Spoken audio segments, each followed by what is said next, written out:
聖なる森で許可なく動物を害するとは。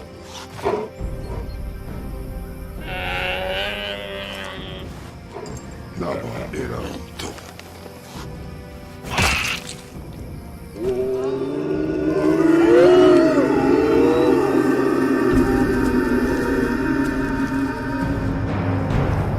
この愚かな行為をした者を探し出せ。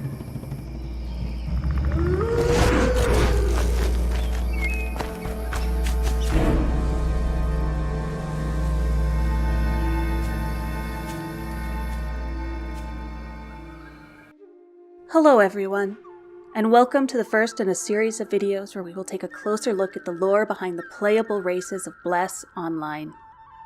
I'm Illyria, your lore guide for this video, and what better race to start with than the one that is near and dear to my heart. The Lupine-inspired Hunters of the Forest, the Lupus.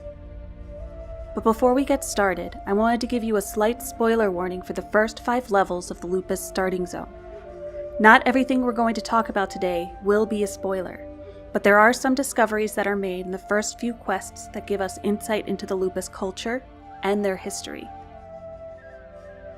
But don't worry, if you want to watch this video spoiler-free, I'll give you plenty of warning before we cross into that spoiler territory. So without further ado, I give you the history of the Lupus. The story of the Lupus begins at the dawn of time.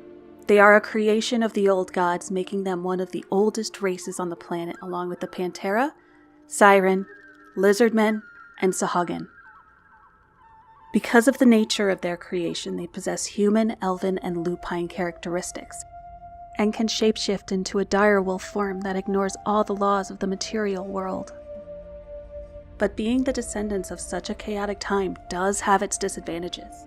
The chaotic power of the old gods still exists in the blood that runs through their veins, making them prone to sometimes losing all rationale and becoming the physical manifestation of violence and destruction. But with that being said, they are typically a peaceful race who listens to the teachings of Providence and respects all life forms. But their culture wasn't always a peaceful one. The stories passed down over time describe the Lupus as the fiercest warriors in the old god's army, along with their creator, the old god of the wind and hunt. However, their creator left the world after being defeated during the twilights of the gods, throwing the Lupus into a time of great hardship. They found sanctuary from the hardship, though, through the guidance of their great prophet Urgin Tenza, who led a small group of refugees from the war with the dragons to the Brand Forest. Initially, this new home was more like a prison, and the Lupus remained secluded from the rest of the world for thousands of years. It wasn't easy for them to live in this new world of order, dominated by Providence and Physis. They were warriors, born of chaos, and didn't know how to navigate this new world they found themselves in. In order to survive, the Lupus listened and followed the teachings of Providence as delivered by Urgin Tenza, and as a result, a unique tradition where nature was held in the highest regard developed amongst the once chaotic warriors. Now, the Lupus live peacefully, complying with Providence, and while they are still some of the world's greatest hunters, they refrain from killing needlessly. The Lupus remained secluded in their forest even through the birth of man, but came to the forefront of history during the Holy War of the Dark Ages. The Altokian king noticed a small pack of Lupus massacring the barbaric races that were invading the Brand Forest, and decided to propose an alliance to the chief and greatest warrior at the time, Bold Batar. And so, in order to protect the sanctuary they called home from further invasion of the uncivilized races during the Holy War, the Lupus entered into an alliance with the Altokian tribe, and contributed greatly to the eventual victory. After the war ended, Bol Batar accepted a title to secure their territory from the ever-growing Hyran Empire, even though the Lupus as a whole remained uninterested in what happened outside the boundaries of the Brand Forest. But because of this pact, the Lupus will always come to the Hyran Empire's aid whenever called upon, no matter how dangerous the battle, because once a pact is forged, the future generations are also bound by the terms of the agreement. This ends the published history of the Lupus and brings us to the current day when the player logs in to Bless Online for the first time to begin their story as a young Lupus among the tribe. From this point on, we'll be dipping our toes into spoiler territory, so if you wish to remain spoiler-free, I suggest turning off the video now and coming back once you've completed the first 5 levels of the Lupus storyline. For the rest of you, let's dive deeper into what this starting zone further tells us about the Lupus, their culture, and their day-to-day lives. The first images we see are of a pack of Lupus running through the Brand Forest in their wolf form until they come upon a dying deer. The group instantly stops and reverts back to their bipedal Lupus form, and one of them stands out amongst the rest. The highly decorated warrior approaches the deer, disgusted that anyone would hunt in what he called the sacred forest. This warrior is the current chief of the tribe, who honestly has a name that I would butcher worse than some of the names I've already done a disservice to in this video. So for now, we're just going to call him Chief. What Chief is referring to here is that the Brand Forest is considered the most sacred place among the Lupus tribe. Any form of hunting here is forbidden, and the killing of this deer is considered a great offense to the law of their forest. This shows in the current Lupus culture how sacred life and nature are amongst the tribe, and that no one should interrupt the natural flow of life needlessly, especially in the sanctuary they call home. Now, I don't believe the entire starting area is considered part of this sacred forest, since after you exit the highly decorated hollowed out tree that marks the entrance to the village, various side quests have you killing foxes, bears, deer, and snakes. So I believe there is strong evidence that this is more of a don't kill within the village walls type of ban, instead of a full forest ban. After putting the animal out of its misery, Chief instructs the pack to find whoever was responsible for the animal's fate. This is where you want to pay attention to each individual Lupus as they run off in search of the culprit. All of them transform into their wolf form to scour the surrounding area, except for your character. I think this is an important detail in the opening cinematic to note because of the chain events that follow. But more on that later. Not too long after you depart from the group, you come across 3 suspicious-looking men next to a large stone and some sort of ornate pillar. As soon as they notice you, they attack, and being the skilled warrior that you are, it takes little effort for you to defend yourself and dispatch the group in a matter of moments. But after the battle, you notice something different as you become surrounded by a black hue, and you begin to sense an unprecedented rage boiling up inside you. When you head back to the village, you run into the head of the tribe's Dawn Intelligence, who instantly inquires about what happened. He senses a change in you and asks if you believe that the beast has awoken early. Remember when I told you to note that your character did not shapeshift earlier in the video? I believe we are beginning to uncover why. Speaking with the head of Dawn Intelligence more, we're told that the beast is a grim, cruel nature that is hidden within the blood of the tribe, and the black aura that emanates from you now is a sign that the spirit has awoken within you, long before the initiation ceremony was set to take place. Because the beast has awoken in you earlier than planned, you're sent to the chief for guidance on what to do next. For you, the rite of initiation must be carried out as soon as possible, or you risk succumbing to the chaos that is rising up inside you. When you arrive, the chief already knows of your situation and instructs you to go to Urgen Tenza, now the guardian spirit of the tribe, to undergo the rite of initiation, and tells you that once you complete it, the beast will no longer torment you. When you arrive to Urgen Tenza, he initially comforts you before affirming what the chief instructed you earlier about the nature of the beast, that you will no longer feel its effects after the ceremony, which turns out to be a one-on-one battle with the guardian spirit himself before he cleanses you, proudly stating that you have gained control.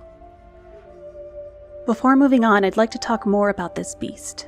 This quote-unquote beast appears to be the savage and chaotic nature of the Lupus left over from the times of the old gods. A trait from their creation, passed down from generation to generation, one that only hungers for blood and death, which is why in the beginning, Providence marked the Lupus as evil until they learned to control this side of their essence.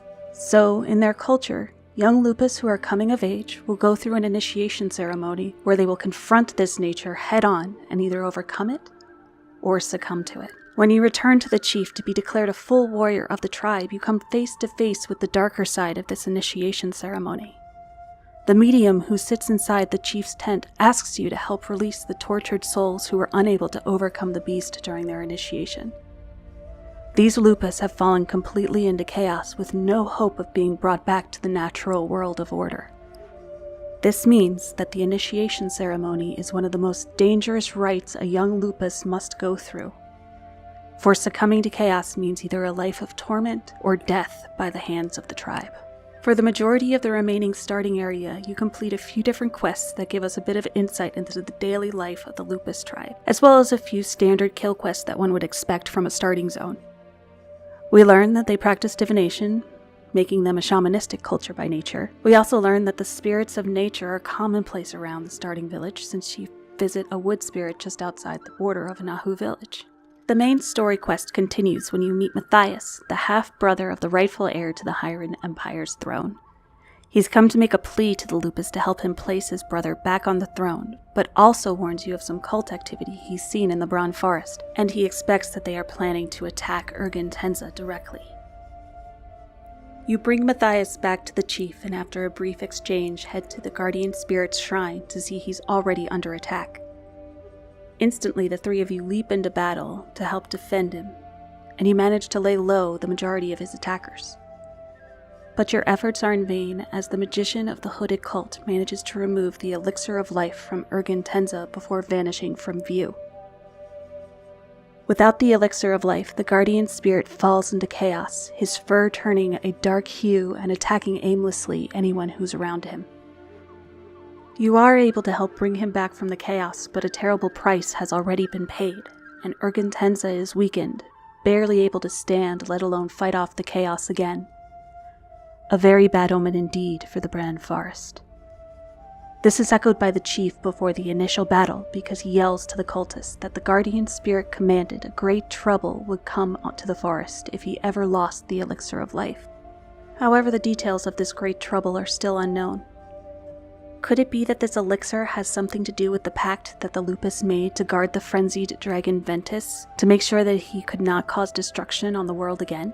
For now, all we know is that the Lupus are no longer holding up their end of the agreement with Providence, and you must help find and restore the elixir of life. After these events, the chief decides the Lupus are too small in number to take on the Empire and the cult that attacked them.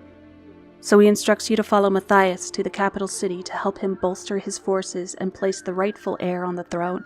I find this interesting because in this case, the chief has decided to secretly go against the pact the Lupus forged thousands of years ago with the Altokian king, agreeing to help remove the current reigning emperor of the Hyran Empire. But he has chosen to do so because in the end it would benefit the Lupus tribe in their quest to confront the cult that stole the elixir of life from Ergen Tenza and restore balance to the forest.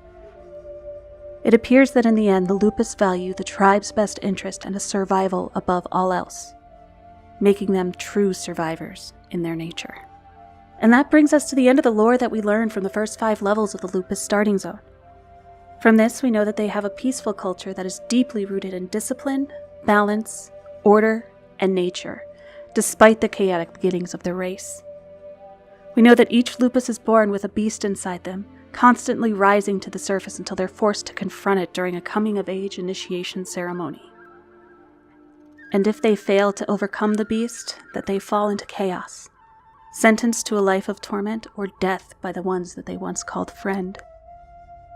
We also see that the Lupus practice oral traditions since they prefer not to use written forms of communication to document their history, and that they also practice divinations through their oracles and mediums.